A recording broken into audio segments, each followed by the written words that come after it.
how Daksha received the head of a goat. So in relation with that, we saw how actually Prabhupada ji has given the details based on the commentary of Vishwanath Chakravarti Thakur, and we find that the details that are mentioned, that are how Lord Shiva says that Daksha would get the head of a goat, and Vishwanath Chakravarti Thakur says because he had the that his words and intelligence were of a goat. So that is mentioned. And Veer Raghav Acharya, he says, Dagda Sheshnaha Dakshinagno Dagdam Shiro Yasya Tasya Prajapatehe Dakshasya. So this Prajapati Daksha, his head, it was burnt in Dakshinagno. Because it was burned there, so there was no head available, and that's why Prajapati Dakshinasya Ajamukam Pantat Upari Eva Ajasya Mukhan Yasmin Tat Shira Bhavatu. So that's why he is offered the head Kanthat Upari, that above the Kantha, that he will be having the body of a goat. That's it. Other details I couldn't find. If any good reference or some senior devotees you get reference, then you can also share. Okay.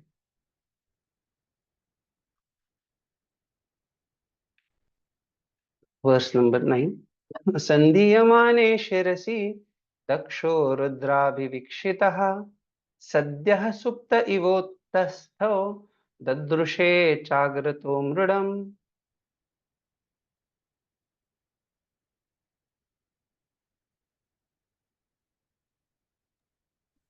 When the animal's head was fixed on the body of King Daksha, Daksha was immediately brought to consciousness, and as he awakened from sleep, the king saw Lord Shiva standing before him. So here there is such no commentary of Sridhar Swami, and we'll see what Vishwanath Chakra Thakur says. Okay, Vishwanath Chakra Thakur also has not given commentary. We'll proceed wherever there is commentary. We'll see. Otherwise, we'll proceed. Purport. Quite big purport. The example given here is Daksha got up as if he were awakened from deep sleep. So in Sanskrit, this is called Supta Ivotastav. So there are 4 stages. Someone would like to share which are those 4 stages? Like stage of a sleep.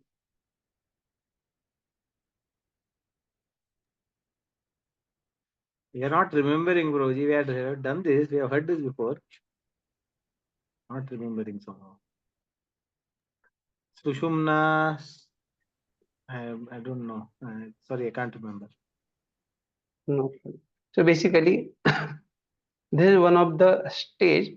4th stage is Turiya, but then this is Jagrat and this Supta. So when person awakens from sleep like that, here we find Daksha is also, even though he was dead, but then it is as if he awakened from the sleep. So Prabhupada is clarifying how person who awakened from sleep, he immediately remembers all the duties which he must execute. Rather, he understand that no, this is uh, me, this is my body, and he starts identifying accordingly. So similarly here, even though Daksha was killed, still after giving this head of a goat, we find he regained, he came back to his original, like earlier consciousness.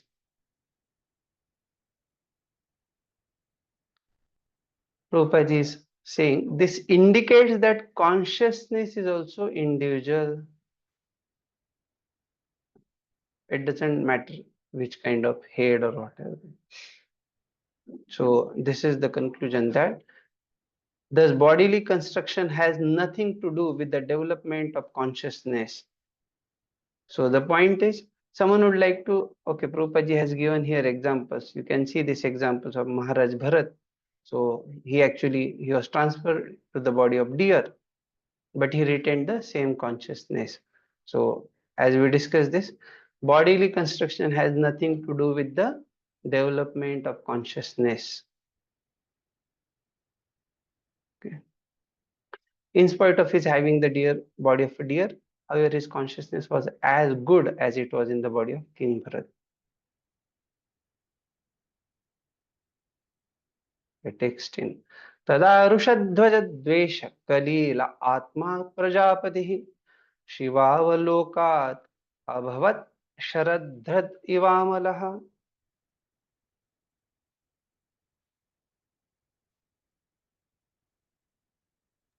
At that time, when Daksha saw Lord Shiva, who rides upon a bull, his heart, which was polluted by envy of Lord Shiva, was immediately cleansed, just as the water in a lake is cleansed by autumn rains.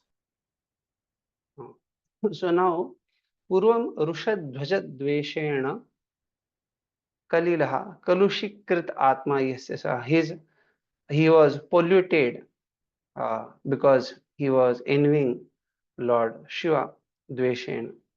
So Rushadhwaja, because the what is the carrier of Lord Shiva? Nandi. Okay. So that's why here it is mentioned Rushadhwaja, that is referred to Lord Shiva. Rushadhwaja Dveshena. And we read how it got purified, cleansed. Okay.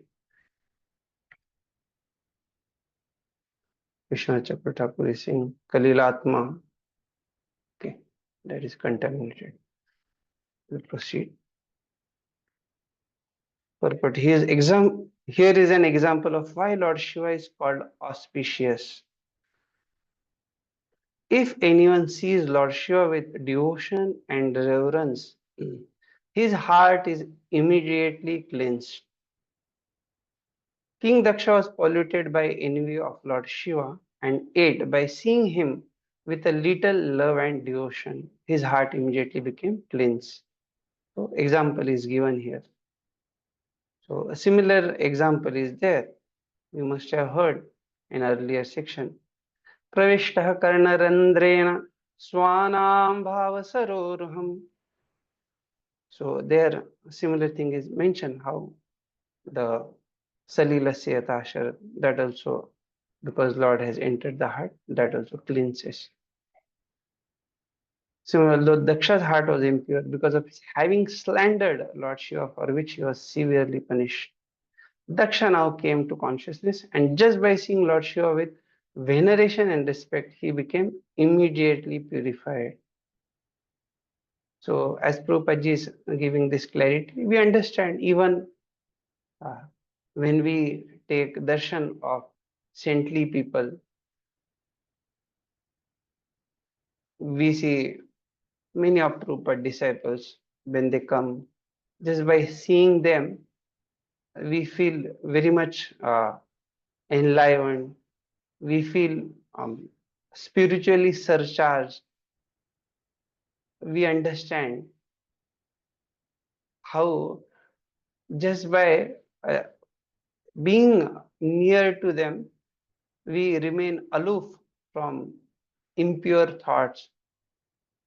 So obviously, the way more we are respectful, more we receive that mercy. But then, if we are very close to them, but we take them cheaply, just like Daksha took earlier, very cheaply.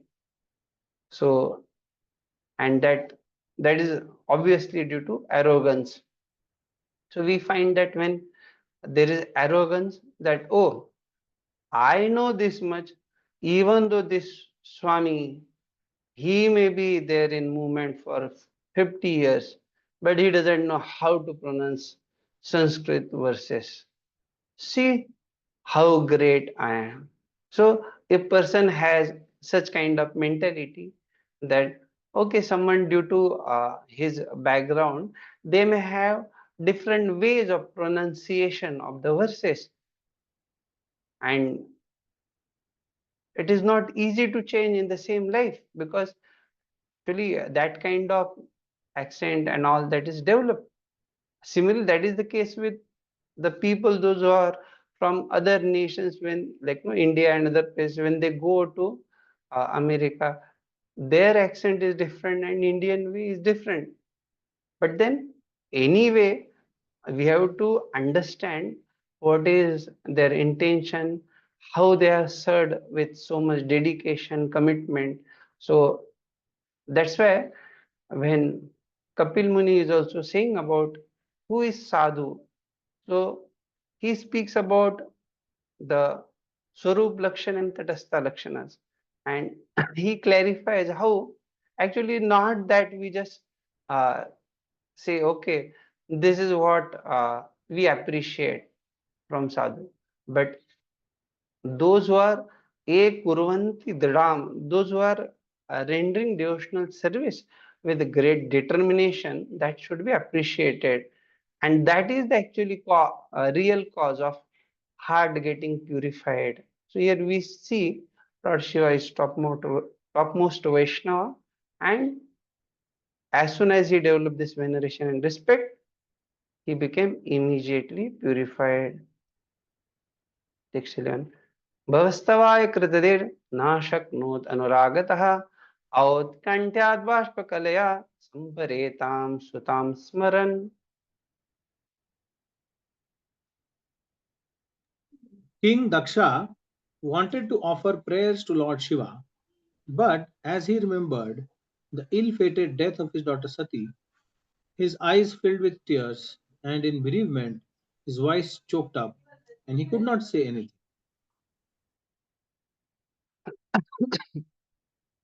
So here we see how earlier he was actually very stubborn and had no feelings for Sati, but now we see the transformation. Text 12.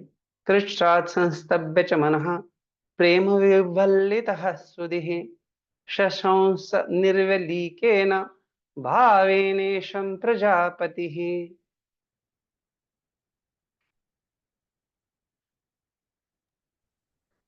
At this time, King Daksha, afflicted by love and affection, was very much awakened to his real senses. With great endeavor, he pacified his mind, checked his feeling, and with pure consciousness began to offer prayers to Lord Shiva. Yeah. So here we see we discuss the way Daksha now he received his head, whatever Lord Brahma had asked Lord Shiva. So all that revival, their organs there, they received those things. Now when Maitreya is telling Vidura, so we're able to see Daksha's heart is purified and those symptoms like no how voice getting choked up and all, so these symptoms are seen. So without having uh, soft heart, if someone is steel hearted, tadashmasaram hridam, so for them it is very difficult to actually appreciate the glories of the Lord. So similarly here also in relation with uh, his daughter, and she is not ordinary daughter, so his voice is choked up, that's what we see, and now he wants to ensure that okay, that should not also obstruct me in offering my praises to Lord Shiva. So that's why now he will be controlling his mind and offering praises to Lord Shiva. So here we'll see. दक्षवाच Bhuyan अनुग्रह अहो भवता कृतो मे दंडस्त्वया मयि भृतो यदपि प्रलब्धः न ब्रह्मबन्धुषु च वां भगवन् अवज्ञा तुभ्यं हरेश्च कुत एव धृतव्रतेषु.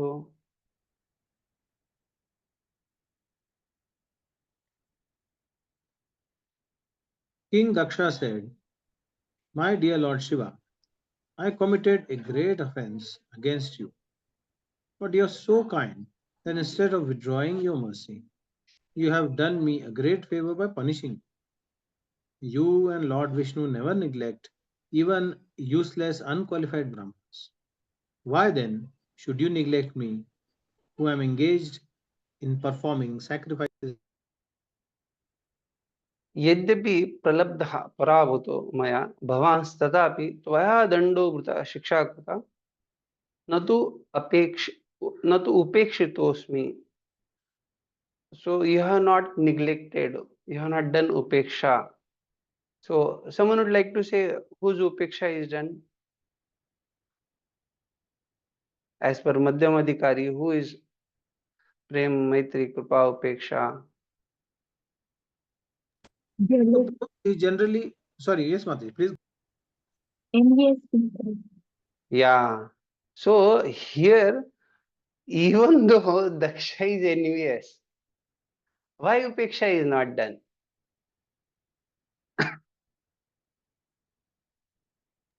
Because Lord Shiva is not seeing him from like an equal platform, like Madhyama platform. Lord Shiva is seeing from Uttama platform.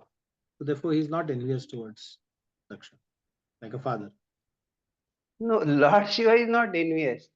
Point is Daksha is envious. It is Daksha is not from the Adama. perspective of the preacher. It is from the perspective of the uh, uh, people that they are envious.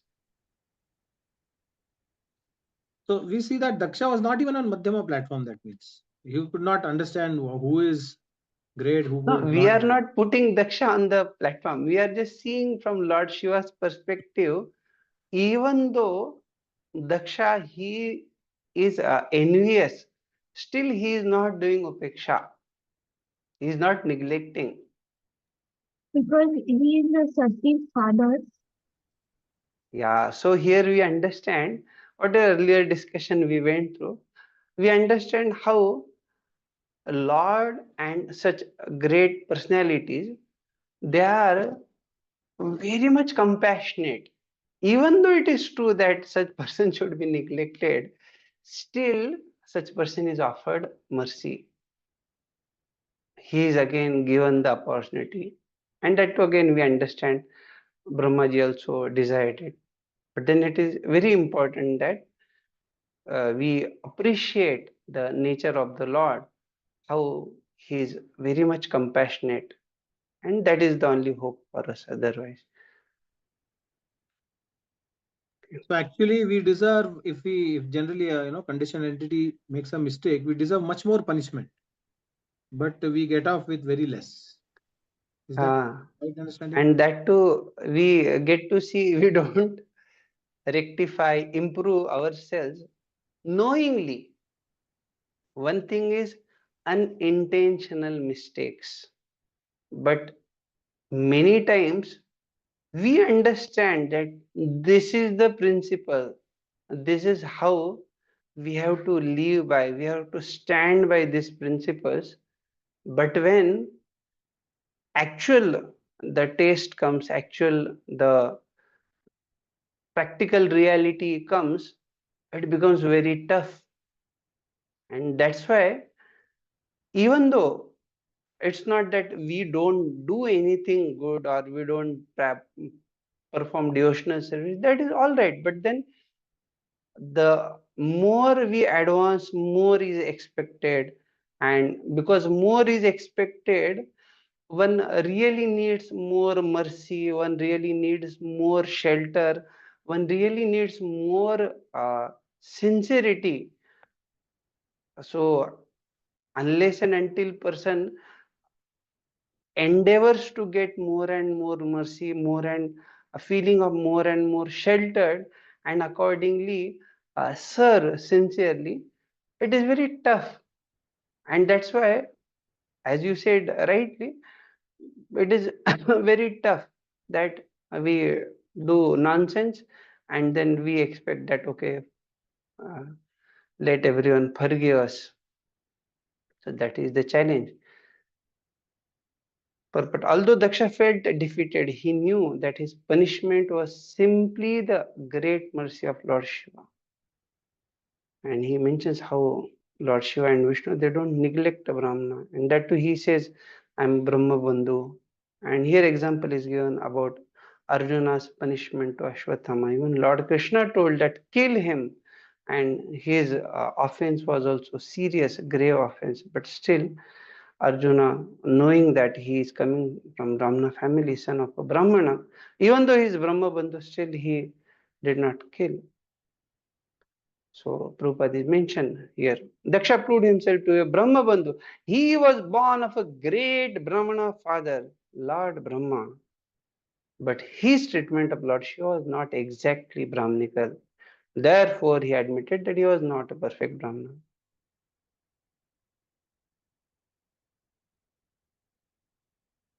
Daksha could understand this and he acknowledged. So, whatever Lord Shiva punished, he accepted, and that was Lord's mercy. He acknowledged the great mercy of Lord Krishna and Lord Shiva toward the fallen Brahmanas, including even himself. Although he was fallen, his vow was to execute the sacrifice, as is the duty of the Brahmanas, and thus he began his prayers to Lord Shiva. Text 14.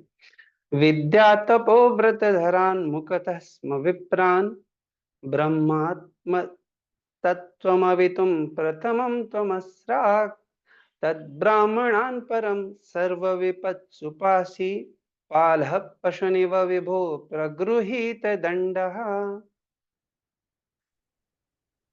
My dear great and powerful Lord Shiva, you were created first from the mouth of Lord Brahma in order to protect the Brahmanas in pursuing education, austerities, vows, and self realization.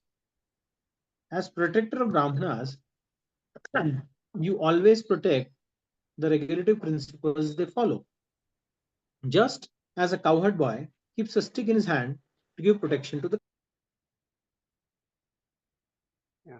So here, tatra hetu maha vidyeti, vidyatapa, the way it is starting. So why it is mentioned? Because he is saying ब्रह्म भूत्वा तम असराग साक्षी किमर्थम आत्मतत्वम अवीतुम.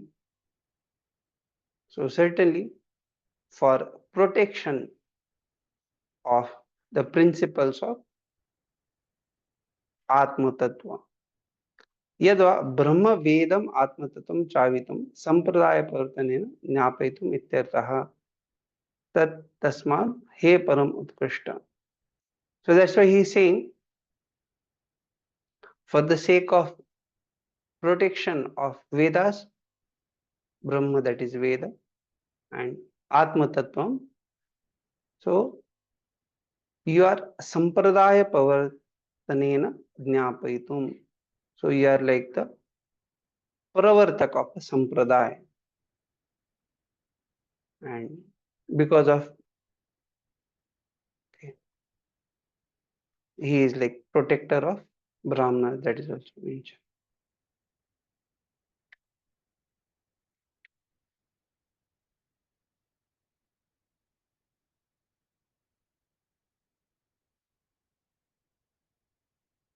Krishna Chakra Thakur says,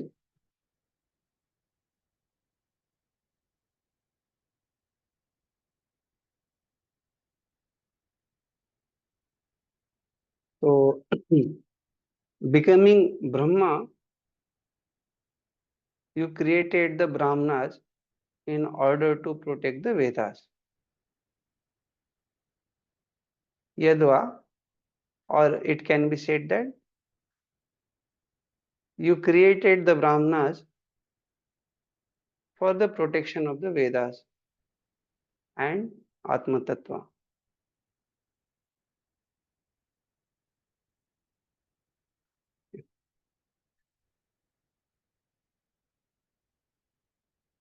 But the specific function of a human being in society, irrespective of his social status, is to practice control of the mind and senses by observing the regulative principles enjoined in the Vedic Shastras. What is the control of mind and senses?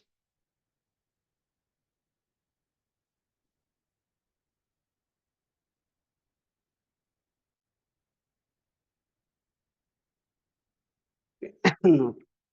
Pashu So here refers to not allow animal. the mind and senses to wander as they desire, but keep them in regulation. Yeah. Mind control means shama, and senses control is dama. Shama, dama. As we see the qualities of a Brahmana, shama, dama, tapas. In the formation of body, the head is the principal factor. The Brahmanas are born from the mouth of the Supreme Person of Godhead in order to accept charity for worship of Vishnu and spread Vedic knowledge. Lord Shiva is known as Pashupati, the protector of the Brahmanas and other living entities. He protects them from the attacks of non-Brahmanas or uncultured persons who are against the self-realization process.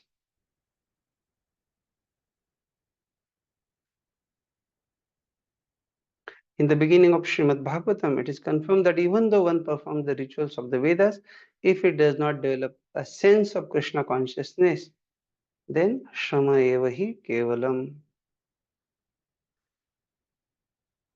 Lord Shiva's punishment was just like that of a cowherd boy who keeps a stick to frighten his animals. It is commonly said that to give protection to animals, a stick is needed because animals cannot reason and argue. This is a very important point. This reasoning and argument is called argumentum ad baculum. Unless there is a rod, they do not obey. So force is required for the animalistic class of men, whereas those who are advanced are convinced by reasons, arguments, and scriptural authority. Someone would like to say, who are the people, those who are animalistic class? Prabhuji, it is said that the four orders like Brahmana, Kshatriya, Vaishya, Shudra, and the fifth order, the Mlechas and the Vaishnava, the Yavanas, Mlechas and Yavanas. So they are beyond this, and therefore they are considered to be more animalistic. So here Prabhupada mentions persons who are simply attached to Vedic rituals without further advancement of devotional service or Krishna consciousness are almost like animals, and Lord Shiva is in charge of giving them protection and sometimes punishing them as he punished Daksha. So when it is said about animalistic class of men, generally we have to understand those who are into passion and ignorance and mostly those who are very much into the mode of ignorance, they are animalistic class of people. And when we talk of reasons, arguments, scriptural authority, generally we know Shudras are prohibited from learning Vedas. What is the reason?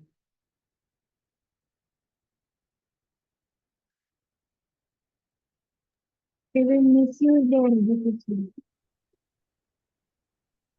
Yeah, They so the point is they are into mode of ignorance, and those who are into darkness in mode of ignorance, such people, as Mataji said, they may misuse, they may misinterpret, and what cannot be said. So obviously, for that reason, there is no question of such ignorant fools to like no get understanding conviction by reason, arguments, and scriptural authority. Certainly, they will be elevated and they will progress if they they are surrendered, and actually if they have the qualities of Brahmana, then there's no question of saying that no, the person is Shudra. Point is, those who have that kind of qualities of Shudra, about them we are discussing this. And that's why for them, the best way is to serve the higher authorities and progress. And that's why the quality of Shudra is loyalty. Text 15. Yoso maya vidita tattva sabhayam क्षिप्तो दुरुक्ति विशिखैर विगणय्य तन्माम अर्वाक् पतंतम अर्हत्तम अनिन अर्हत्तम निंदयापाद दुष्टाद्रया स भगवान स्वकृतेन तुष्येत. Someone else can read now. Who is reading? I did not know your full glories. Paul says, I threw arrows of sharp words at you in the open assembly, although you did not take them into account. I was going down to hell because of my disobedience to you, who are the most respectable personality. But you took compassion upon me and saved me by avoiding punishment. I request that you be pleased by your own mercy, since I cannot satisfy you by my words. So here atra cha pratyupakaro nastityaha yoso iti. Now the verse is starting yoso maya. So why? Because I cannot repay in any. Atra cha pratyupakaro nasti. Upakar, someone did something, help us, that upakar, and in return pratyupakar nasti. There is no question of pratyupakar for you. That means like for him it is not possible. That's what he is saying. So how you should be satisfied, that is mentioned in the verse. So krutena pranugrahena eva tushyet. But as usual, a devotee in an adverse condition of life accepts such a condition to be the mercy of Lord. Factually, the insulting words used by Daksha against Lord Shiva were enough to have him thrown perpetually into a hellish life. But we see Lord Shiva was very kind. And we see it is like father's punishment. Similarly, Daksha appreciated that the punishment offered to him by Lord Shiva was a manifestation of Lord Shiva's mercy. That is the symptom of a person making progress on the path of Krishna consciousness. So Prabhupada is clarifying here. A devotee in Krishna consciousness never takes any miserable condition of life to be condemnation by the Supreme Personality of Godhead. He thinks it to be Lord's mercy, grace, tattenu kampam. So he says, he thinks I would have been punished or put into a more dangerous condition of life due to my past misdeeds, but the Lord has protected me. Thus I have received only a little punishment as token execution of the law of karma. Similarly, a person who came to Prabhupada, Prabhupada, I am practicing devotional service. How it so happened that my uh, finger got cut? He said, actually, your neck was supposed to be cut, but Lord gave just token punishment. So, thinking of His grace in that way, devotee always surrenders to the Supreme Personality of Godhead more and more seriously, and is not disturbed by the such so-called punishment. Text 16. Matre uvacha क्षमाप्येवं समेढवांसं ब्रह्मणा चानुमन्त्रितः कर्म संतानयामास सोपाध्यायत्युगादिभिः.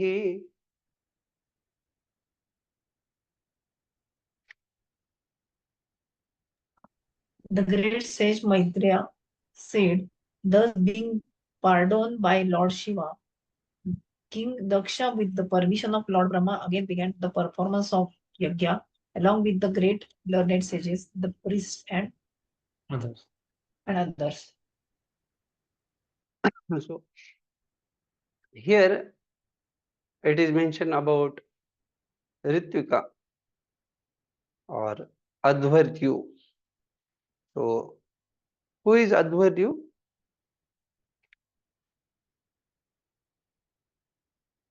Advari will come ahead, but here it is mentioned as Ritvik Adibi.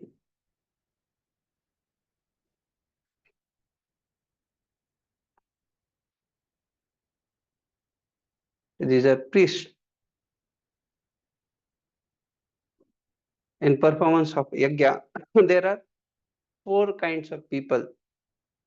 So one is called as Hota, another is Udgata, third one is called as Advaryu, and fourth is Brahma. So we find how Brahma is one who is actually the supervisor or who recites the hymns from Atharva Veda, and he is actual knower of all Vedas. So that's how he is having that very specific role of overseeing and correcting everything in the sacrifice. And there are others, those who are like Udgata. Gata means one who is a reciter of verses from Samveda, hymns from Samveda. This Advaryu is one who is making preparation for the sacrifice. He also recites, but he recites from Yajurvedic hymns. And Hota is one who is reciting from the Rigvedic hymns. So he does offerings of oblations. So for every this Adhvarya Gana or Brahma Gana or Hutru Gana and Udgatru Gana. So for everyone there are four assistants. If yajna sacrifice is bigger, then accordingly they have their names also.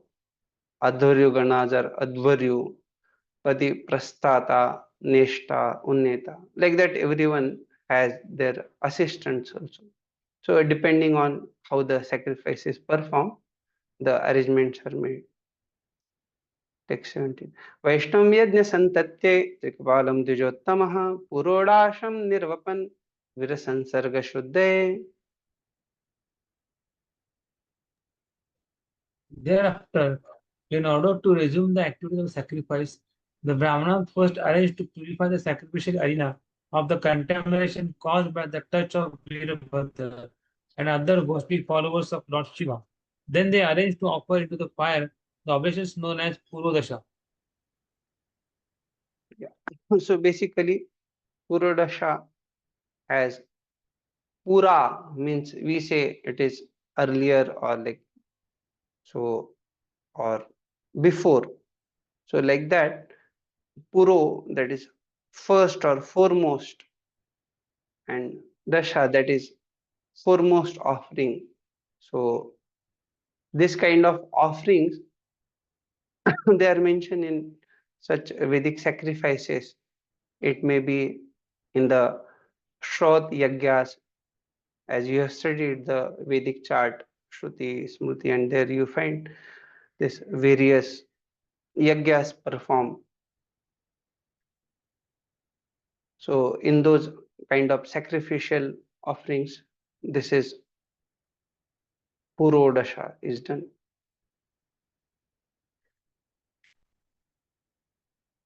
But Lord Shiva's followers and devotees headed by Veerbhadra are known as Veeras and they are ghostly demons. Now Prabhupada is clarifying here how their very presence is the cause of pollution. And what to speak of presence, but they disturb the whole situation by passing stool and urine. So we hear such kind of thing somewhere else also. You know any story wherein such kind of thing has happened? In Ramayana, it is mentioned where when Vishwamitra Muni took Lord Rama and Lakshmana into one, so there the Asuras were disturbing the yajnas performed by the Rishis by passing stool and urine and throwing such substances from the sky.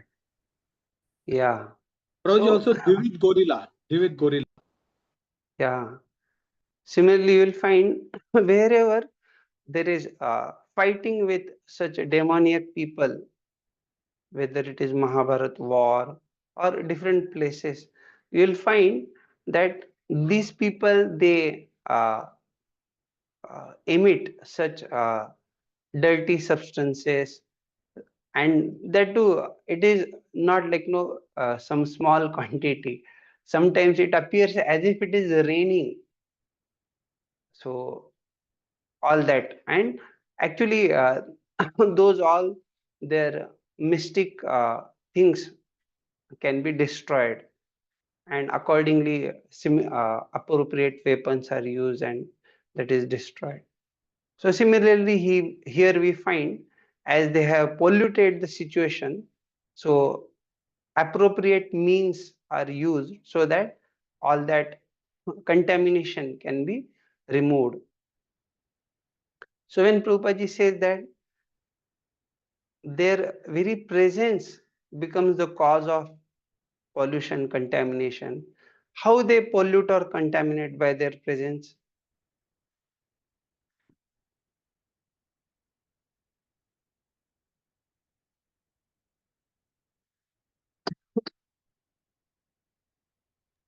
Because they are unclean. Yeah, very And in nice. So we understand these ghostly demons, as Prabhuji said, that they are unclean, they are inauspicious, or we understand they are impure, they are into mode of darkness, mode of ignorance, and they are always having a dharmic mentality, like their agenda is opposed to the uh, activities of goodness, activities of pure goodness. And that's why, because when we speak of Vedic sacrifice, it actually demands or it requires a lot of cleanliness, purity. So if you see, when Nitya Hom Yagya is also performed in the temple, you will find they use the cow dung. So we understand how cow dung is considered pure in Vedic system. So this is very important, that cleanliness and purity, and because these people, they are opposed to it, like no, they have exactly opposite things. And even if they are present, they may haunt or they may cause disturbance to others also. So that's why it actually needs to be purified, clean.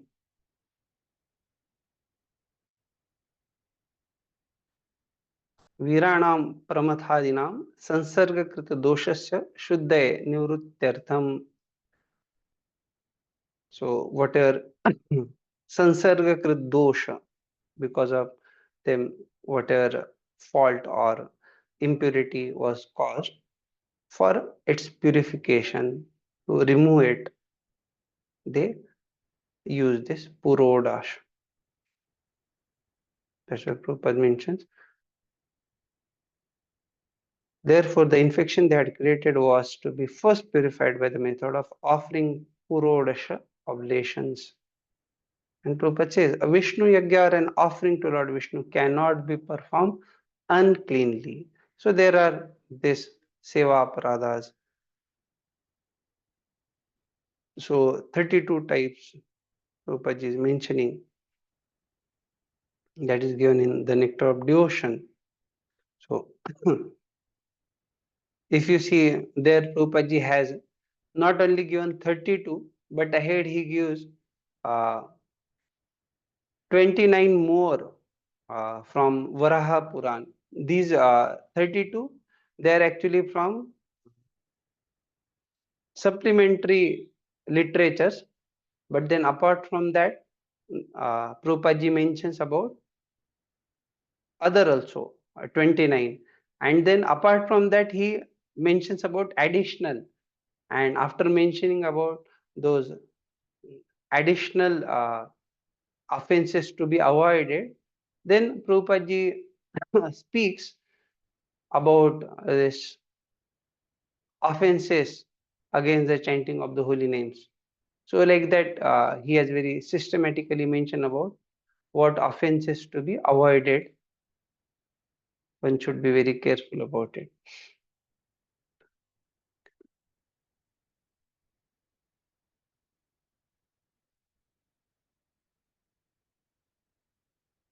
Yeah, Prabhupada says further how whether one is in pure or impure condition, internally or externally. What is this? अपवित्रो पवित्रो वा सर्वावस्थागतोऽपि यस्मरेत् पुण्डरीकाक्षं स antarbhaya, internally or externally, both will be purified. Yeah, although Lord Shiva was present and he is all auspicious, it was still necessary to sanctify the place because his followers had broken into the arena and committed so many obnoxious acts. And he says that sanctification was possible only by chanting the holy name of Vishnu, Trikapal, which can sanctify the three worlds. In other words, it is admitted here that the followers of the Lord Shiva are generally unclean. So Prabhupada says how they have unclean habits, they have smoking ganja and other things. Persons of such irregular habits are counted among the ghosts. So if someone is not regularly taking bath, having long hairs, smoking ganja, or sometimes even ladies, if they are keeping their hairs open. So earlier times, like few years back, it would be said that why are you behaving like a ghost, or why is your ghostly appearance? Modern times it is different. Almost many people follow the celebrities, but then point is, it is that kind of irregular habit.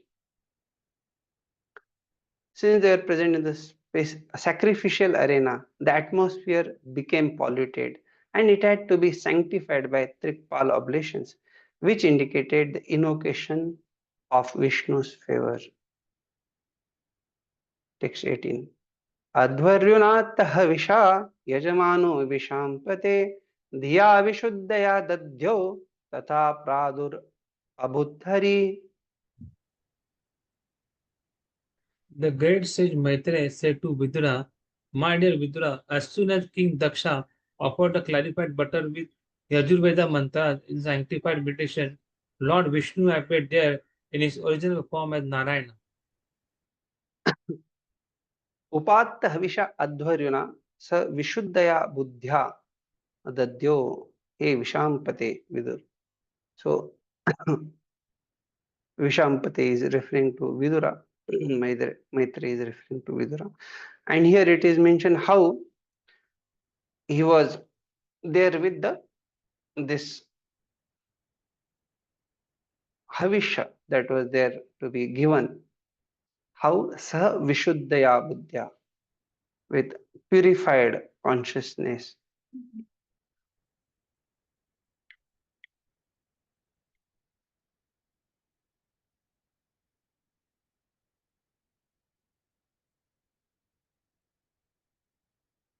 Srinath Thakur is saying At Havisha. So that is about oblations of Advaita, and that is what he is going to give to the Lord. So here most important part, that is, as it is mentioned that Daksha offered it, and how he offered it, with sanctified meditation. So Prabhupada clarifies in purport. Lord Vishnu is all pervading. Any devotee who in sanctified meditation, following the regulative principle, chants the required mantras in service and in a devotional mood, can see Vishnu. Premanjana Charita Bhakti Vilochana Santa Sadaiva Lord Sham Sundar is so kind to his devotee. Text 19. Tada swaprabhaya tesham द्योतयन्त्यादिशो दश मुष्णस्तेज उपानीतस तार्क्षेण स्तोत्रवाजिना. Lord Narayana was seated on the shoulder of Stotra Garuda, who had big wings. As soon as the Lord appeared, all directions were illuminated, diminishing the luster of Brahma and others present. स्वया प्रभया तेषां तेजो उष्णस्तिरस्कुर्वन्. So Lord's effulgence was so great that it just diminish the stage of others. Obviously, we understand how these great personalities, they have their own effulgence and all. So, but then this is very special about Supreme Lord.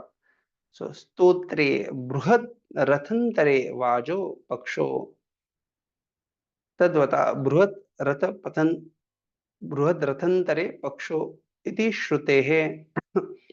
So, based on Shruti, here it is mentioned about Bruhad Rathantara.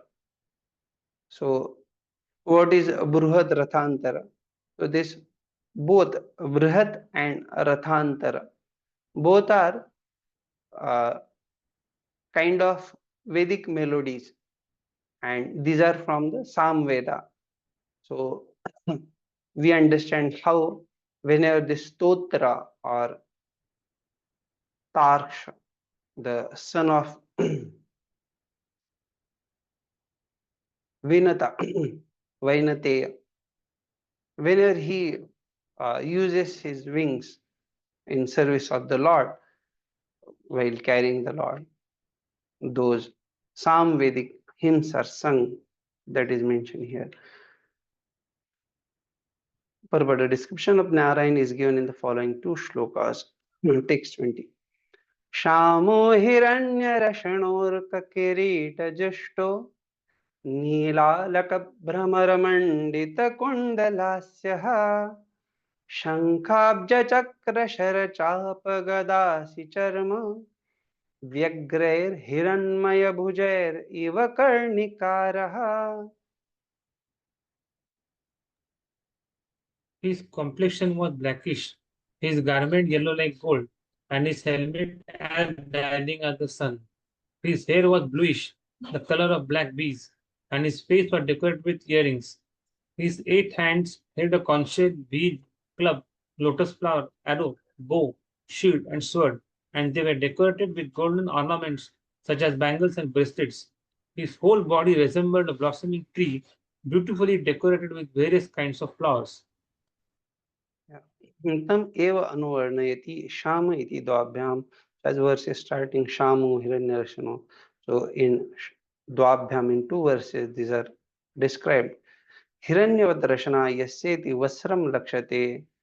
How Lord's clothes, they are like a shining like a gold. So all that is mentioned. That is given in description.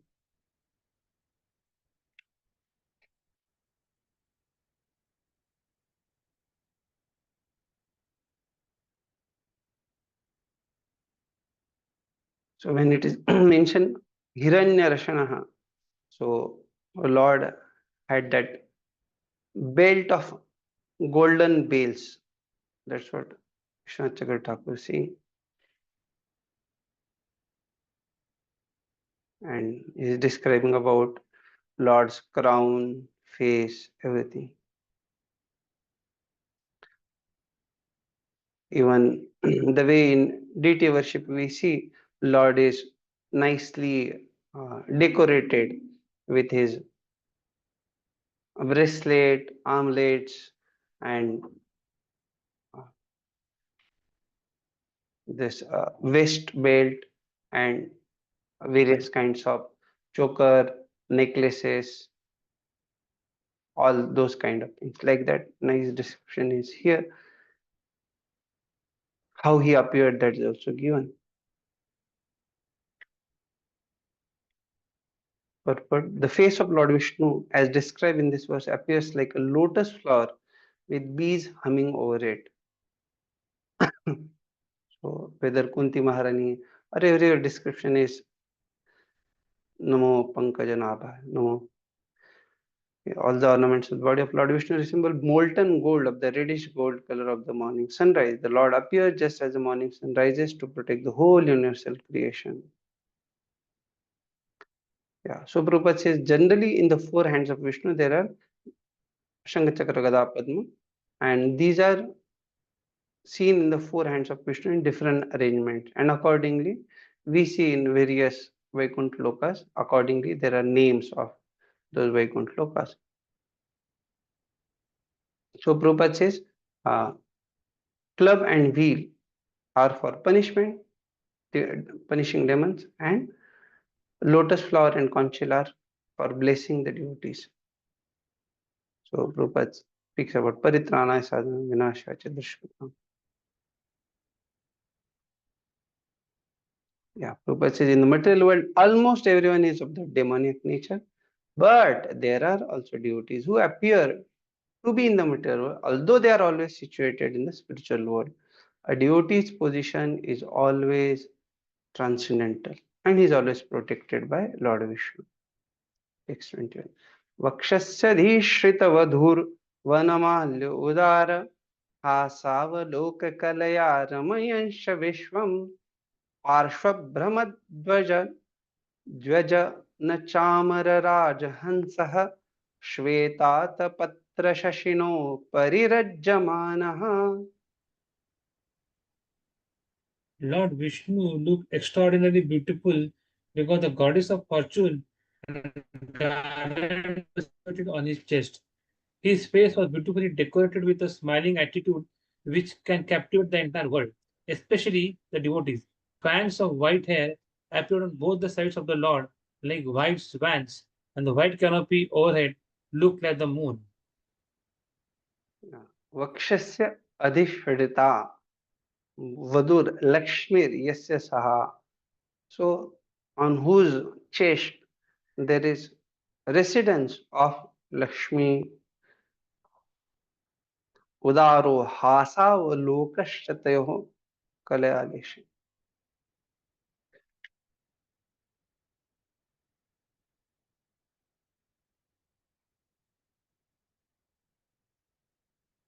It is mentioned how he had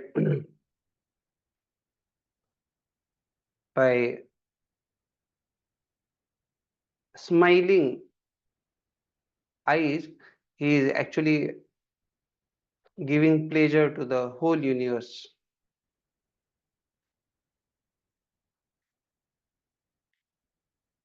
Perfect.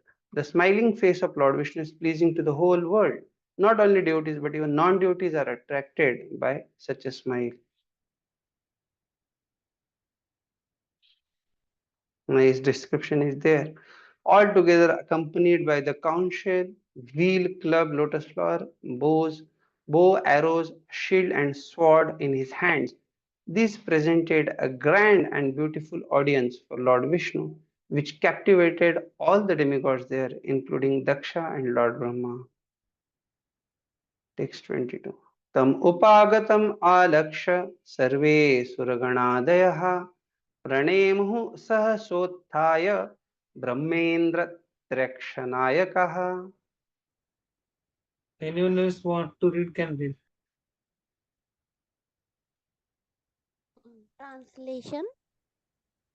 As soon as the Lord Vishnu was visible, all the demigods, Lord Brahma and the Lord Shiva, the Gandharvas, and all present there immediately offered their respectful obeisances by falling down straight before him. Here it is mentioned Brahmendra Trikshanayaka Mukhya Esham Te. So who were these principal leaders who offered respects to the Lord? They are Brahma Indra Triksha, that is Lord Brahma, Indra, and Triksha, that is about Lord Shiva.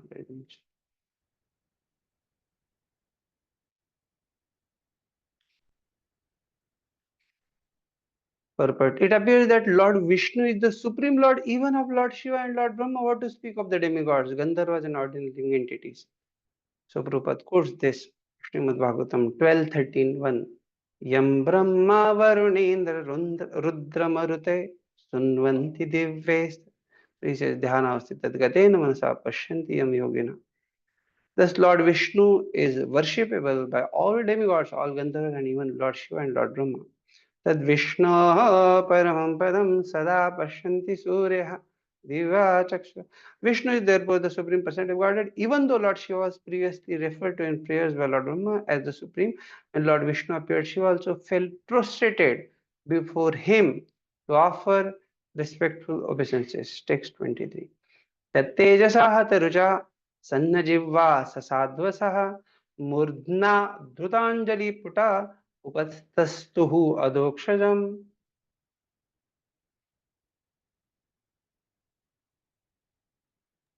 Translation: in the presence of glaring effulgence of the bodily luster of Narayana, everyone else's luster faded away, and everyone stopped speaking. Fearful with awe and veneration, all present touched their hands to their heads and prepared to offer their prayers to the Supreme Personality of Godhead Adoksaja. Yeah. हत रुचस तिरस्कृत प्रवाहा.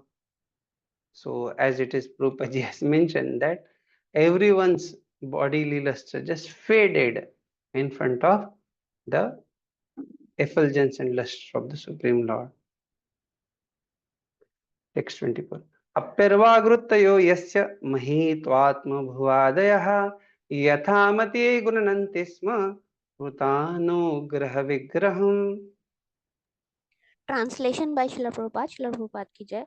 Although the mental scope of even demigods like Brahma was unable to comprehend the unlimited glories of the Supreme Lord, they were all able to perceive the transcendental form of the Supreme Personality of Godhead by His grace. Only by such grace could they offer their respectful prayers according to their different capacities. Right. यस्य महिमानं प्रदितु अर्वाग एव रुत्तिर एषां तेपि यथामति गृह्णन्ति स्म अस्तुवन्. So as per their capacity, they glorified, they praised the Lord.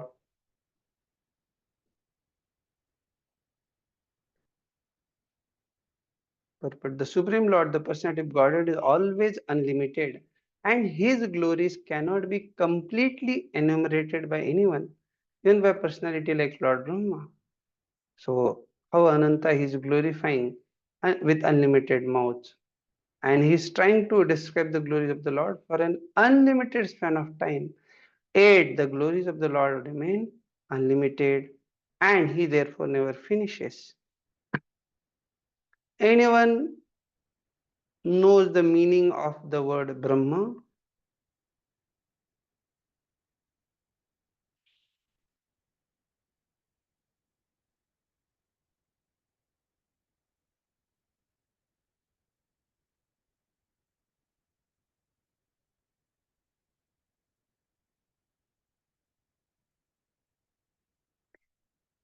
So it is not possible for any ordinary living entity to understand or to glorify the unlimited personality of Godhead, but one can offer prayers or service to the Lord according to one's particular capacity. And Prabhupada mentions that how this capacity is increased by the service spirit. Sevon mukhe hi jivvado swayam eva, means that the service of the Lord begins with the tongue. This refers to chanting. By chanting Hare Krishna, one begins the service of the Lord. Another function is tasting prasad. So Prabhupada says to accept the Lord's prasad means to control the entire state of senses. As you have studied Shri Updeshamrut, to understand that how it is possible to control other things also, entire state of senses. The tongue should be engaged in chanting and eating the Lord's prasad so that the other senses will be controlled. Chanting is the medicine and prasad is the diet. With these processes, one can begin his service, and as the service increases, the Lord reveals more and more to the devotees. But there is no limit to his glories, and there is no limit to engaging oneself in the service of the Lord. Text 25. Daksho gruhitarana sadhanottamam yadneshwaram visvrasujam param gurum sunanda nandadya anugair rutam ruda सुनन्दनन्दाद्यनुगृतं मुदा गृणन् प्रपेदे प्रयतः कृताञ्जलिः. Translation by Srila Prabhupada. Srila Prabhupada ki jai. When Lord Vishnu accepted the oblations offered in the sacrifice, Daksha the Prajapati began with great pleasure to offer respectful prayers unto him. The Supreme Personality of Godhead is actually the master of all sacrifices and preceptor of all the Prajapatis, and he is served even by such personalities as Nanda and Sunanda. तत्र तावत् दक्षस्तुति प्रकारम् आह दक्ष इति. Because here the prayers were offered by Daksha previously, so it is mentioned that Daksha stuti prakaram aha Daksha iti. Gruhitam arana sadhanottamam ena tama. So he had taken the uttamam, he took best vessels for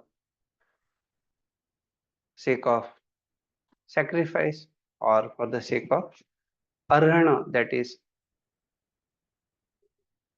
for worshipping. Uttame patre asadya araneshu समर्पितेषु प्रत्या Saran पात्रम स्वयं एव तेन गृहीतम् इत्यतः. So he himself स्वयं एव तेन गृहीतम्, he took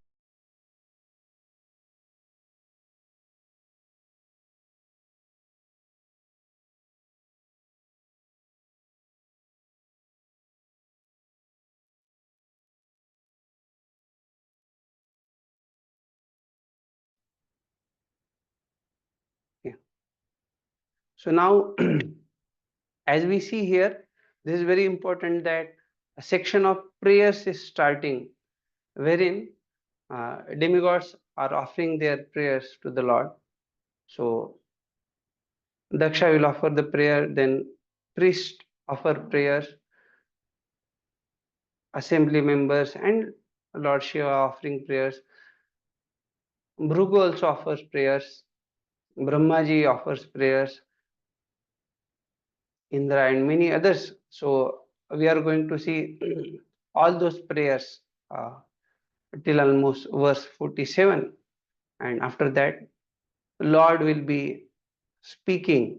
So but then in these prayers we'll find that prayers are Vishwanath Chakravarti Thakur and Prabhupada says that they are directed to someone. So we'll see how what is given. दक्ष उवाच शुद्धं स्वधाम्न उपरत अखिल बुद्ध्यवस्थं चिन्मात्रम् एकम् अभयं प्रतिषिध्य मायां तिष्ठंस्त एव पुरुषत्वमुपेत्य तस्याम् आस्ते भवान् अपरिशुद्ध एवात्मतन्त्रः.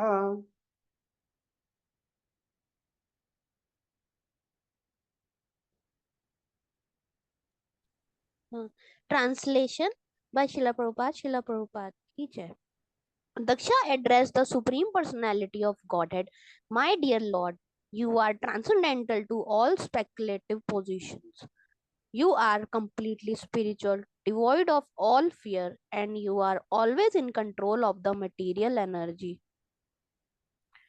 Even though you appear in the material energy, you are situated transcendently. You are always free from material contamination because you are completely self sufficient. Yeah.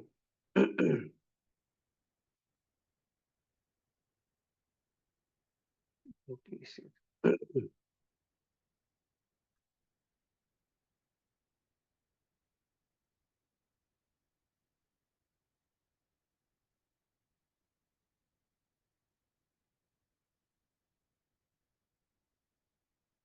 Here, Vishwanath Chakravarti Thakur says, Shuddham Chinmatram eva bhavan mayam pratishiddya swadhamni swarupe tishtan eva bhavan tayeva maya purushatvam manushya natyam upetya tasyam mayayam Rama Krishnadi avatareshu aparishuddha eva ragadi निवास्ते अतस्तम एव ईश्वरो विद्यापाधि अन्ये त्वविद्योपाधयो रुद्राद्या तद्दृष्ट्या मनुष्य नाट्यम कुरंतो अभिनेतुम न जानन्ति. So now here this Daksha is offering prayer to the Lord, saying how your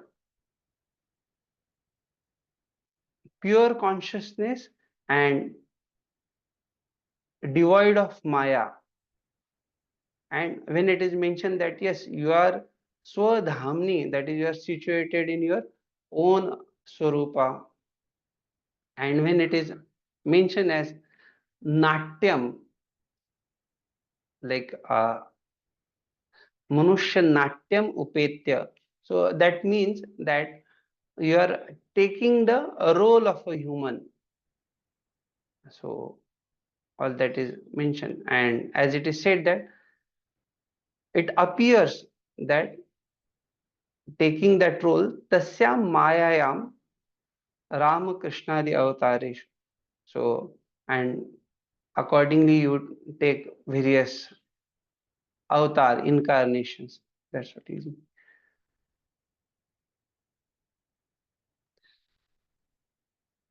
These commentaries are big. We'll just see what is mentioned in relation to whom he is directing it. Even when it is spoken, just like Shiva, he is covered by ignorance, he is mentioning, and even though he is playing the role of a human, he doesn't know how to act. So, Manusha Natyam Kurvanta Abhinetum na jananti. He doesn't know how to act. So, basically, he is iti punarapi Shri Rudre Kataksh.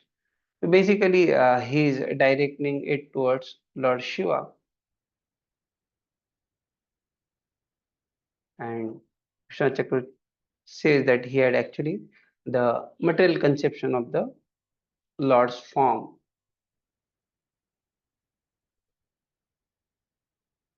And he gives what is the real meaning of also when Swadhamni it is mentioned, that how Lord is situated in his own abode.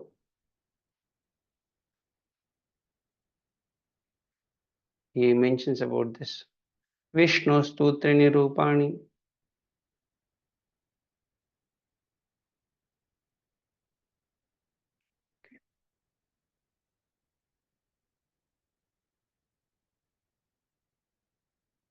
Text 27. Rutvijuchuhu Tattvam na te vayam ananjana rudrashapat कर्मण्यवग्रहरियो भगवन् विदामः धर्मोपलक्षणम् इदं त्रिवृद् अध्वराख्यं ज्ञातं यदर्थमधिदैवम् अदो व्यवस्थः. Translation by Srila Prabhupada, Srila Prabhupada ki jai. The priest addressed the Lord, saying, O Lord, transcendental to material contamination by the curse offered by the Lord Shiva's men, we have become attached to fruitive activities, and thus we are now fallen and therefore do not know anything about you. On the contrary, we are now involved in the injunctions of the three departments of the Vedic knowledge under the plea of executing rituals in the name of Yajna. We know that you have made arrangements for distributing the respective shares of the demigods. Yeah. So here, as this prayer is offered by this Ritvijas, it is like we are executing yajnas as per the Vedic system as mentioned in the three Vedas. And here the question is raised in the commentary saying how Daksha can know you. So that's what the question is raised.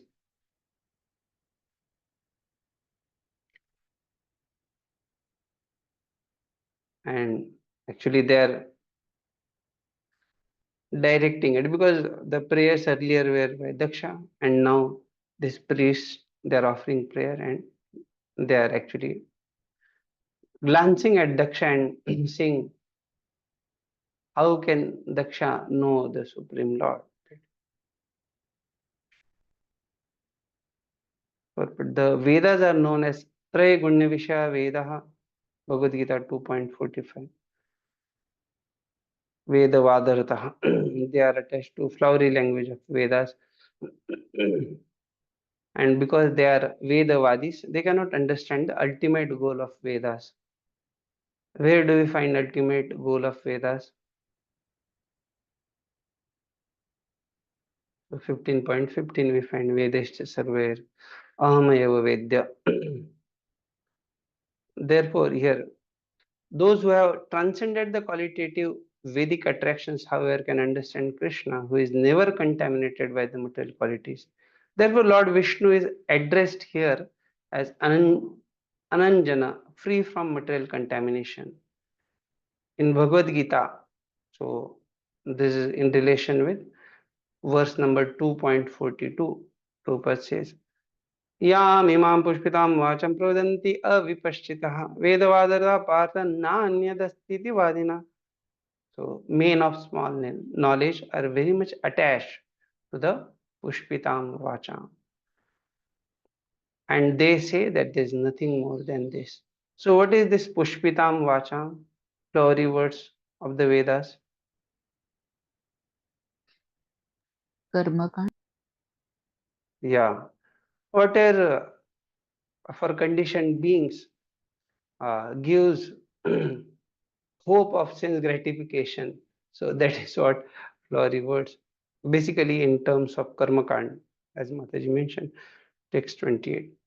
Sadasya uchuhu utpatyadhvanya sharana uruklesha durgenta kogra vyalan vishte vishamrugatrushatma gehorubharaha द्वन्द्वश्वभ्रेखलमृगभये शोकदावेद्यसार्थः पादौ कस्ते शरणदकदा याति कामोपसृष्टः.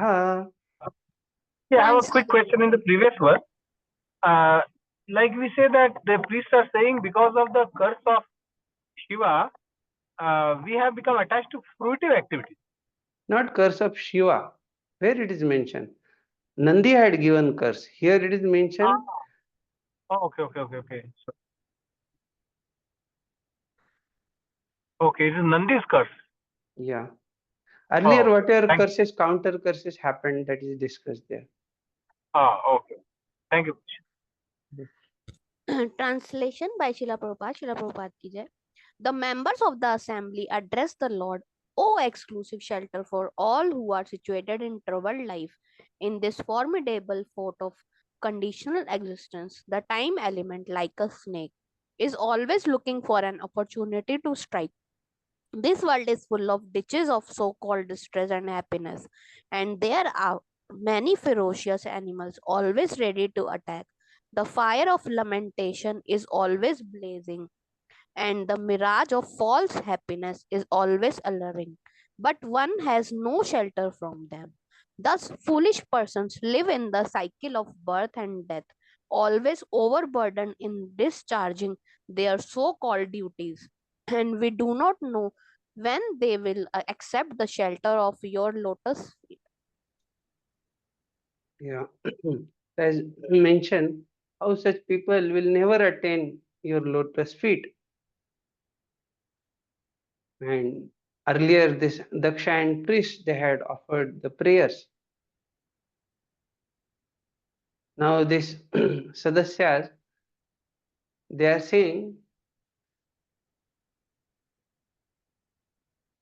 even though Lord is offering shelter, but if he doesn't surrender, then what can you do about it?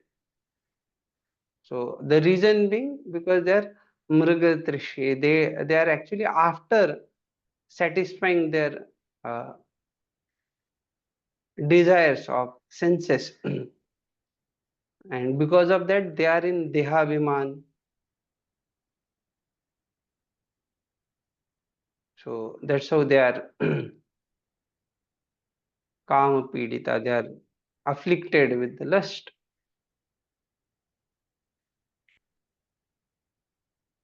So basically here this sadasya, they are directing their speech because this both Daksha and the priest, those who offered prayers before them, they are criticized by them.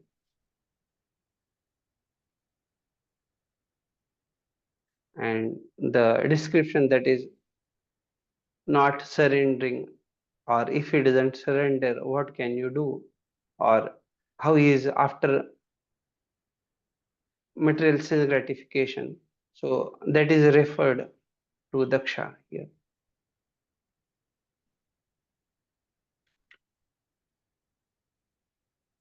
So Purport Prabhupada says, persons who are not in Krishna consciousness are living a very precarious life, as described in this verse.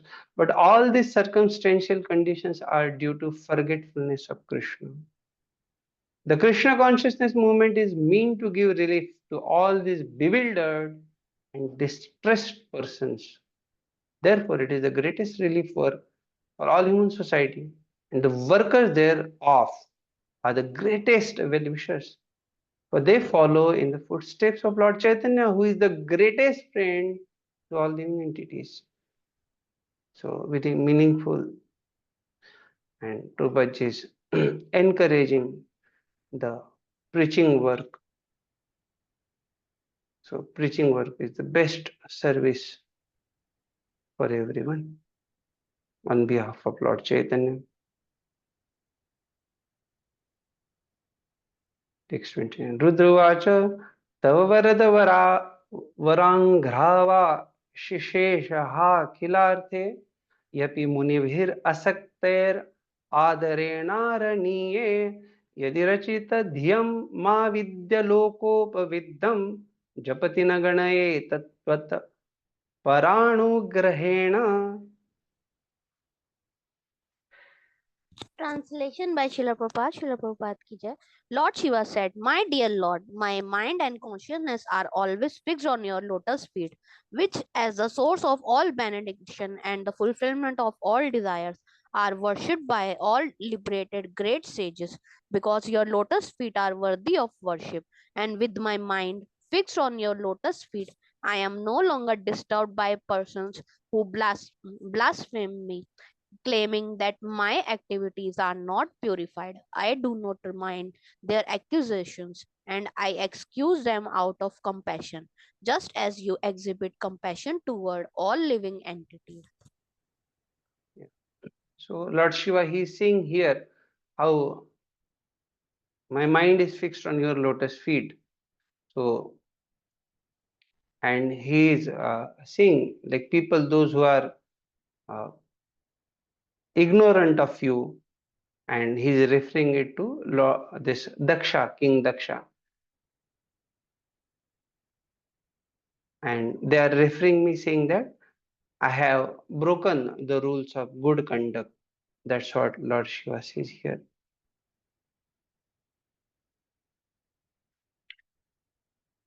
And we find earlier also Daksha blasphemed Lord Shiva, saying that he doesn't know proper codes of conduct. I have given my daughter to such a, and all that he blasphemed. But Lord Shiva expresses herein his regret at having been angry and having disturbed the sacrificial activities of Daksha. So this is a very important thing, that Lord Shiva is expressing regret. Oh, how I became angry. King Daksha had insulted him in many ways, and thus he had become angry and had frustrated the entire sacrificial ceremony. So as I go through this purport, someone can share, Lord Shiva, how he became angry, and how do we understand that? Yes, he's such a great personality. Okay. So later when he was pleased, things were restored, reinstated, and now he has fixed his mind on the lotus feet of Lord. So when he's saying he's no longer disturbed by the ordinary critics of his way of life. So Prabhupada says that as long as one is on the material platform, one is affected by the three modes of material nature. But in Krishna consciousness, there is no effect of these modes or material activities. It is guaranteed that such a devotee who is always fixed in Krishna consciousness will never be affected by the actions and reactions of the three modes of material nature. Lord says in Gita, anyone who is fixed in transcendent service of the Lord has surpassed all the material qualities and is situated in the status of Brahman realization. So, Brahmabhuta Prasannatma Anushochati. One should always be Krishna conscious and should never forget his transcendental relationship with the Lord. This program has to be followed strictly by everyone. From the statement of Lord Shiva, it is understood that he was always in Krishna consciousness and thus he remained free from material affliction. The only remedy, therefore, is to continue Krishna consciousness rigidly in order to get out of the contamination of the material modes.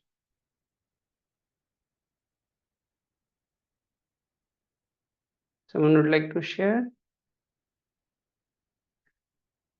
How great person, how to understand the greatness if someone becomes angry and then regretting. So, Prabhuji, can we say that it is the gentleness and the great humility of Lord Shiva, that although his anger was not born out of material thoughts like that, but still in the end he saw that it was Lord Vishnu's sacrifice, and he felt that service had been disrupted. So it is his actually great humility. Can we say that way? So basically, we understand how even if the great person commits mistake, still because they accept and they regret and repent and undergo the prayashchitta. So because they are such a great people, just like Balramji also, after killing Romaharshan, he went through the atonement that was prescribed by the sages. So it is very clear that yes, because these great personalities, they are accepting, okay, this happened, that this was my mistake. He did not justify, he did not say or whatever.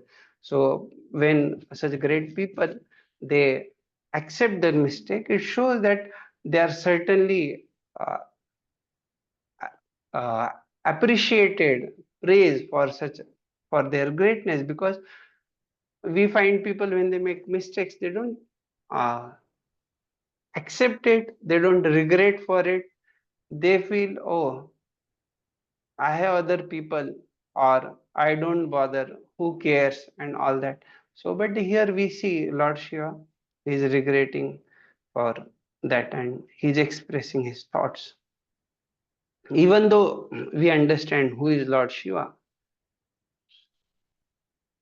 Prabhuji, but it was not a mistake. How, like, from Lord Shiva, how can you say it is a mistake? I am But it not may be a saying semblance. mistake. Here, Ah, when he is regretting, regret ah. is for what? Regret you do for your great achievement, great work you regret? Ah. For what you regret? Yeah. Yes, one regrets for mistake, but it's in this case it's a perceived mistake or semblance of a mistake. Can we Yeah, say like that? whatever it may be. Point is that he understood that, yes, this was, I should not have become angry. That's what he felt. That's what Prabhupada is mentioning here. Yeah. भृगुरुवाच यन्मायया गहनया अपुरतात्मबोधा ब्रह्मादयस्तनुवृतस्तमसि स्वपन्तः नात्मन्श्रितं तव विदन्त्य अधुनापि तत्त्वं सोऽयं प्रसीदतु भवान् प्रणतात्मबन्धुः. Translation by Srila Prabhupada. Srila Prabhupada ki jai. Shri Bhrigu said, "My dear Lord, all living entities, beginning from the highest namely Lord Brahma, down to the ordinary ant, are under the influence of the insurmountable spell of illusory energy, and thus they are ignorant of their constitutional position. Everyone believes in the concept of the body and are thus submerged in the darkness of illusion. They are actually unable to understand how you live in every living entity as a super soul, nor can they understand your absolute position.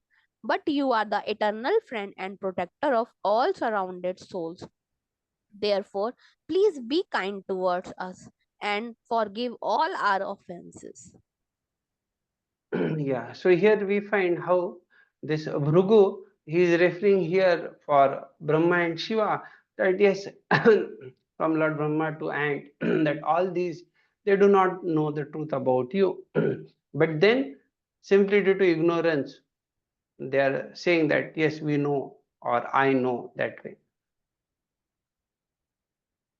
But Bhrugumuni was conscious of the scandalous behavior exhibited by each and every one of them, including Brahma and Lord Shiva, in the sacrificial ceremony of Daksha.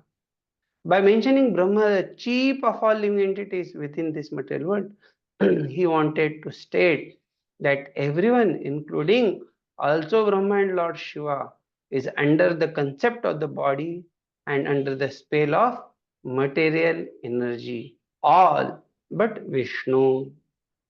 That is the version of Bhrugu. As long as one is under the concept of the body as self, it is very difficult to understand the super soul or the supreme lord. Conscious that he was not greater than Brahma, Bhrigu included himself in the list of offenders. Ignorant personalities or conditioned souls have no choice but to accept their precarious condition under material nature. Remedy, surrender. One should depend only on the causeless mercy of the Lord for deliverance and not even slightly on one's own strength. That is the perfect position of a Krishna conscious person. And Prabhupada mentions how the simple process therefore is that a conditioned soul should remain surrendered to the Lord and the Lord will give him all protection to keep him out of the clutches of material contamination. Text 31. Brahmuvacha naitat bhavato so padartha भेदग्रहे पुरुषो यावदीक्षेत् ज्ञानस्य चार्थस्य गुणश्रेष्ठाश्रयो मायामयात्व्यतिरिक्तो मतस्त्वम्. Translation by Srila Prabhupada ki jai. Lord Brahma said, "My dear Lord, your personality and internal form cannot be understood by any person who is trying to know you through the different processes of acquiring knowledge. Your position is always transcendental to the material creation, whereas the empiric attempt to understand you is material, as are its objectives and instruments." Yeah. So here Vishwanath Chakravarti Thakur is saying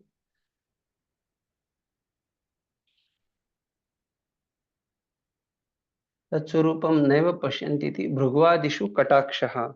So glancing at Bhrugu, he is saying how people like Bhrugu, because they have taken shelter of the material senses, how, where is the question that he will be able to see your form?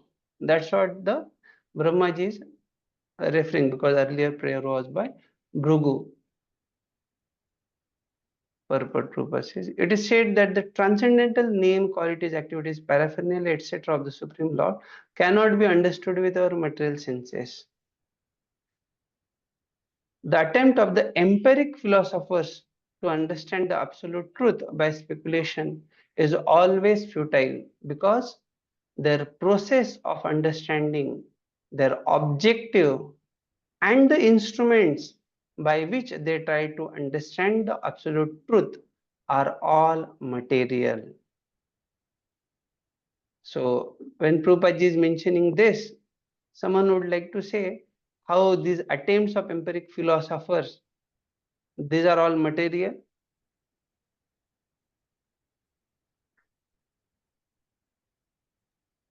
Because they depend on their senses or their ability to understand the Lord rather than the process given by the acharyas.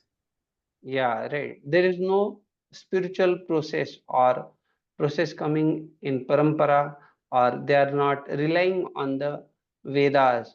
So neither Vedas nor the bona fide chain of disciplic succession wherein they are taking shelter of bona fide guru.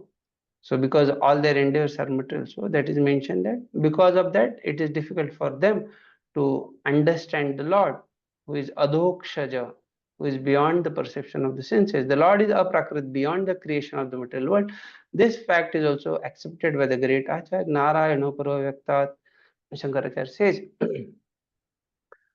because Narayan, the supreme person of Godhead, is beyond the material world, one cannot speculate upon him by any material method. So only by devotional service one can understand the Lord. The difference between the impersonalist and the personalist is that the impersonalist, limited by their speculative processes, cannot even approach the Lord.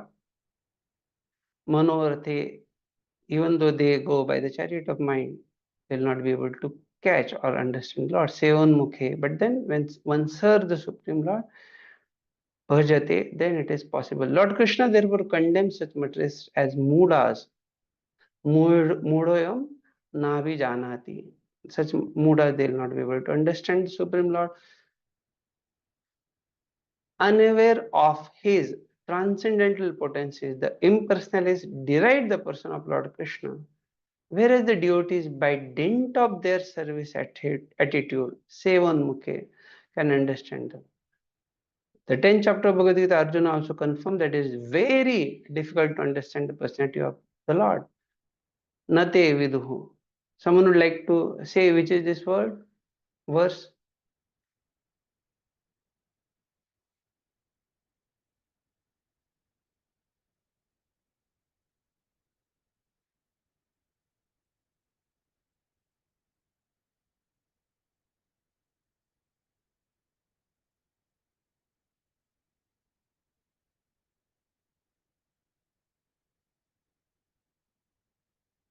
This is 10, I think 11th verse. Let me check what is the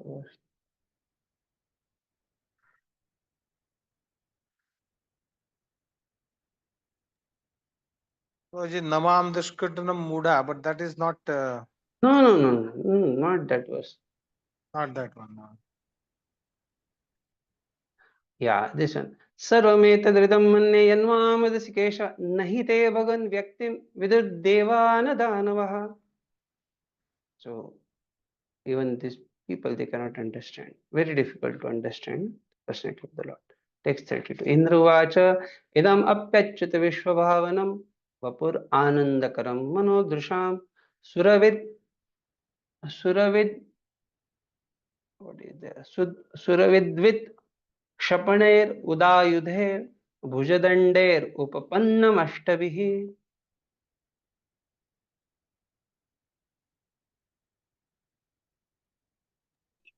King Indra said, My dear Lord, your transcendental form with 8 hands and weapons in each of them appears for the welfare of the entire universe, and it is very pleasing to the mind and eyes. In such a form, your Lordship is always prepared to punish the demons who are envious of your devotees.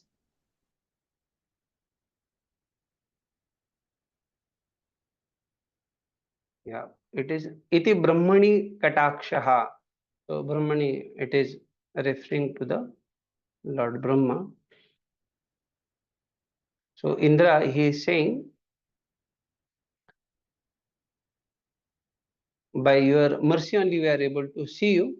So he is directing this statement to Lord Brahma.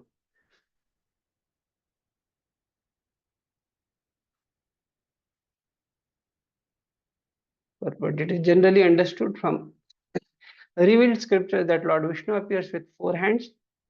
But in this particular sacrificial arena, Lord Vishnu arrived with 8 hands. King Indra said, even though we are accustomed to see your 4-handed Vishnu form, this appearance with 8 hands is as real as the 4-handed form. So Lord Brahma had said that uh, realizing Lord is beyond our power of the senses. So to that, Indra is replying, even though the transcendental form of the Lord is not perceivable by material senses, his activities and his transcendental form can be understood.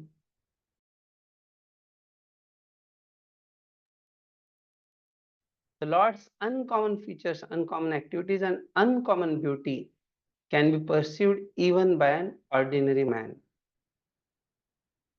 So, how it is possible that Rupaji has mentioned? The activities of the Lord are pleasing to experimental vision also, but impersonalists will not believe in his identity because they study the personality of the Lord by comparing their personality to his. So, what is this comparing their personality to his?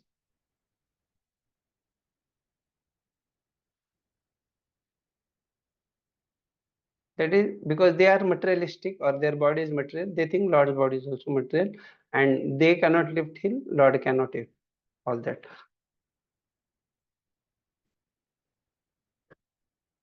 Everything about the Lord, his activities, pastimes, and uncommon features should be accepted as is. And in this way, even in our present condition, we can understand the Lord. And it is confirmed, as Prabhupada says, everything is confirmed by great acharyas, Asito, Devala, Vyasa. In the instance here in King Indra, confirm your presence with 8 hands is as good as your presence with 4 hands. There is no doubt about it. Text 33. Patnyuchuhu yajñoyam tava yajnayakena srushto vidvasta pashupadina adya dakshakopat tamnastvam shavashayana vashantamedam yajñatmana nalinarucha drusha punihi. The wives of the performers of the sacrifice said, "My dear Lord, this sacrifice was arranged under the instruction of Brahma, but unfortunately Lord Shiva, being angry at Daksha, devastated the entire scene, and because of his anger, the animal meant for sacrifice are lying dead. Therefore, the preparations of the yajna have been lost. Now, by the glance of your lotus eyes, the sanctity of this sacrificial arena may be again invoked." Yeah, so here we find these wise, they are addressing this for everyone.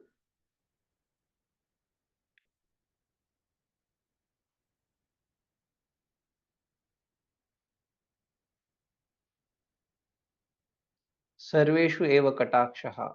That is for address everyone.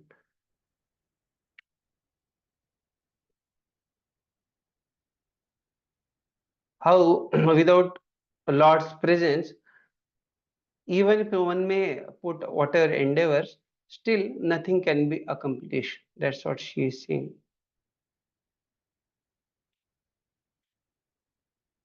But what animals were offered in sacrifice in order to give them renewed life. So purpose is clear here. So Prabhupada ji is mentioning how when Daksha's sacrifice was devastated by Lord Shiva, some of the animals were killed. This is unfortunate, they were killed. One was killed just to replace the head of Daksha. Their bodies were lying about, and the sacrificial arena was turned into a crematorium. Thus, the real purpose of Yajna was lost. So, they are mentioning they should not have been killed as they were by Lord Shiva to replace the head of Daksha with an animal's head. It was pleasing to see an animal sacrificed and rejuvenated, and that pleasing atmosphere had been lost. The wives of the priests requested that the animals be brought back to life by the glance of Lord Vishnu to make a pleasing yajna. So, anything you remember by glance of Lord revival? The Gopas were revived by the glance of Lord. Yeah. So many such incidents we see, Agasur's mouth and many other places, that just Lord glances, and by that glance he can revive, brought back the life.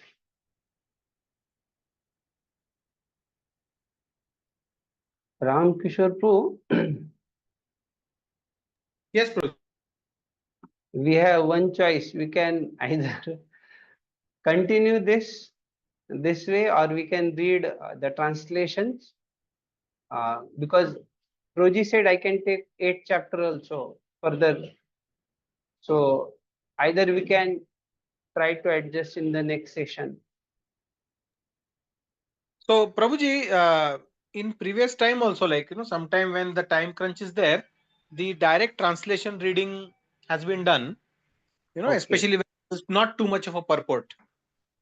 Okay. So should we complete this today, reading translation, or how to go ahead?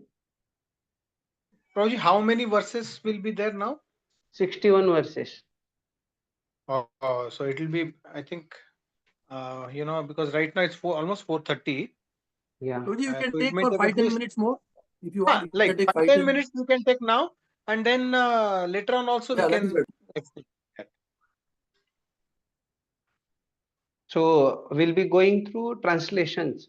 We'll Correct. try to do some translation now, remaining in the next session. Okay. Prabhuji, also, sometimes with the previous speakers, at least in Bhakti Shastri, when I was doing with Ramanand Prabhu, he used to then, take some parts and used to say that some parts you can read yourself and then we can discuss in the next session. That would save the time. Yeah. So what I'll do, whatever translations we are reading today, that best that you can read the purpose. If you have any questions, we'll discuss the questions in further sessions. And next session also we'll read translations, and then if you have any questions based on this chapter, because after prayers not much is there, so only prayers, and whenever Lord is speaking, some of the things are important. So we'll see, I will just go through the translation, but then if you have any questions, you want to ask something, you can ask. So we have 10 minutes, we'll just continue this text 34. So do you read verses or direct translations? Sometimes then the Sanskrit is skipped in the last 10 minutes. So you can continue then reading translations. Someone who has good speed. May I do this service, Prabhu? Thank you. The sages prayed, Dear Lord, your activities are most wonderful, and although you do everything by your different potencies, you're not at all attached to such activities. You're not even attached to the good fortune, goddesses of fortune, who is worshipped by the great demigods like Brahma, who pray to achieve her mercy. So here we see it is directed to Brahma and others, that is mentioned. Okay.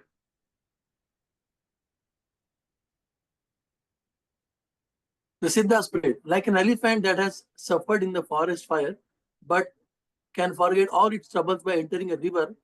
Our minds, O Lord, always merge in the nectarian river of your transcendental pastime, and the desire never to leave such transcendental bliss, which is as good as the pleasure of merging in the absolute. So this is directed to the sages, because earlier sages prayed.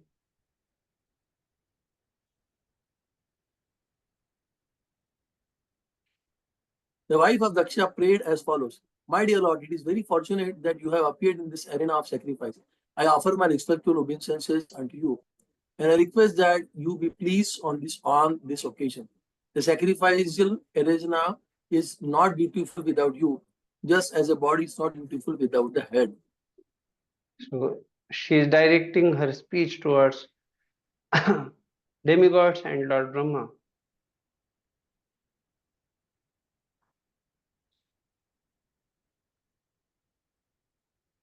The governors of various planets spoke as follows: Dear Lord, we believe only in our direct perception, but under the circumstances, we do not know whether we have actually seen you with your material senses, with our material senses.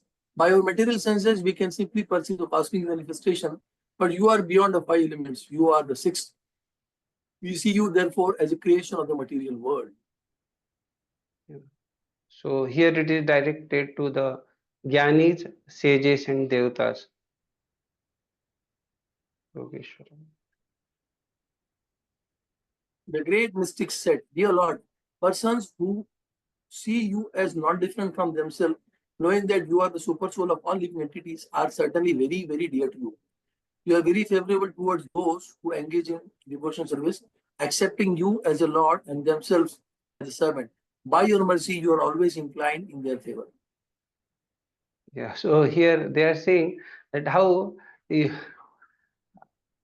Lord is said as Bhakta Vatsal, but he is not said as Jnani Vatsal. So they are saying you are never said as very Jnani Vatsal that way. We offer our respectful obeisances unto the Supreme, who has created varieties of manifestation and them under the spell of the three qualities of the material world in order to create, maintain, and inhalate them. He himself is not under the control of external energy. In his person feature, he is completely devoid of the variegated manifestation of material qualities, and he is under no illusion of false admission. So these statements are directed towards people, those who are into karma kanda, like and gyan kanda, like for those people. That's all.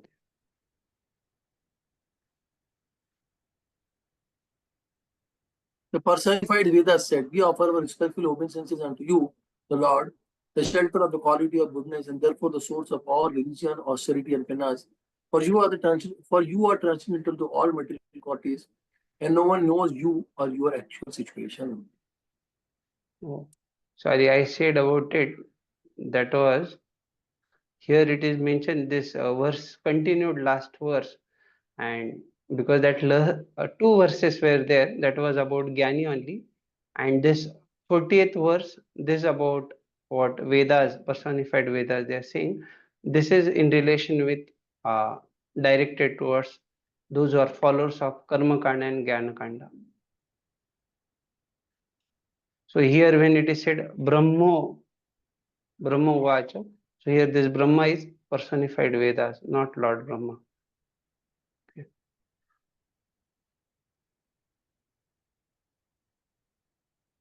The fire god said, My dear Lord, I offer my respectful obeisances unto you, because by your favor I am as luminous as blazing fire. I accept the offerings mixed with butter and offered in sacrifice. The five kinds of offering according to the Yajurveda are all your different energies, and you are worshipped by five kinds of Vedic hymns. Sacrifice means your supreme personality of Godhead. So basically, this is directed to those who think that they have knowledge and they are like no sacrifices. For them, it is addressed here.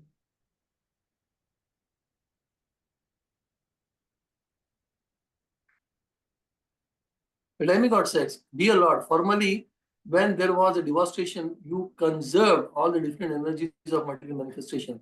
At that time, all the inhabitants of the higher planets, represented by such liberated souls as Shanaka, were meditating on you by philosophical speculation. You are therefore the original person, and you rest in the water of devastation on the bed of Sheshan snake. Now today, you are visible to us. We are all your servants. Please give us protection. Yeah. So this is directed to sacrifices and Gyanis.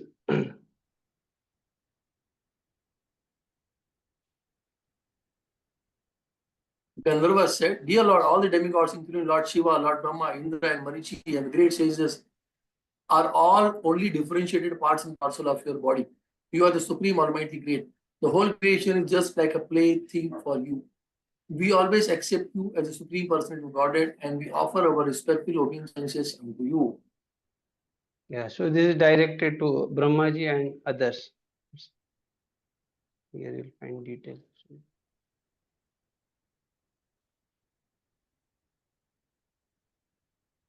Vidyadhara said, Dear Lord, this human form of body is meant for attaining the highest perfectional objective. But impelled by your external energy, the living entity which identifies himself with his body and with the material energy, and therefore influenced by Maya, he wants to become happy by material enjoyment. He is misled and always attracted by temporary immediate happiness. But your transcendental activities are so powerful that if one engages in the hearing and chanting of such topics, he can be delivered can be delivered from illusion. Yeah, so this is directed to dry speculators, dry gyanis.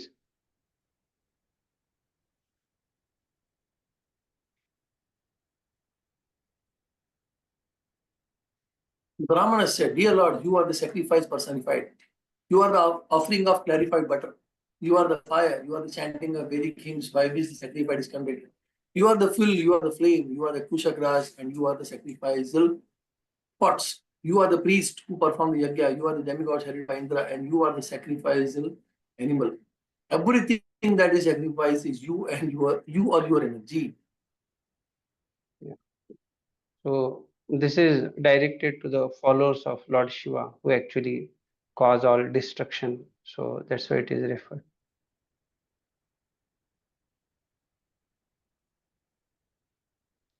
This Dear is Lord, also O same. personified, Dear Lord, O personified Vedic knowledge, in the past millennium, long ago, when you appeared as a great boar incarnation, you picked up the world from water, as an elephant picks up a lotus flower from lake.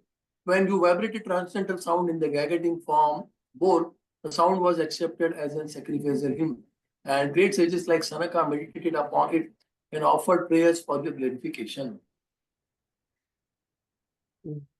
So this 47th verse also, how by chanting the holy names of Lord is so purifying, then Lord personally being present, how much it is like no every all inauspicious. Yes, please. Dear Lord, we are awaiting your audience because we have been unable to perform the yajnas according to Vedic rituals. We pray unto you, therefore, to be pleased with us. Simply by chanting your holy name, one can surpass all obstacles. We offer our respectful obeisances unto you in your presence. Now this was the section in relation with the prayers. So now this prayers whatever were there, prayers part is over like till this verses. Now after this prayers,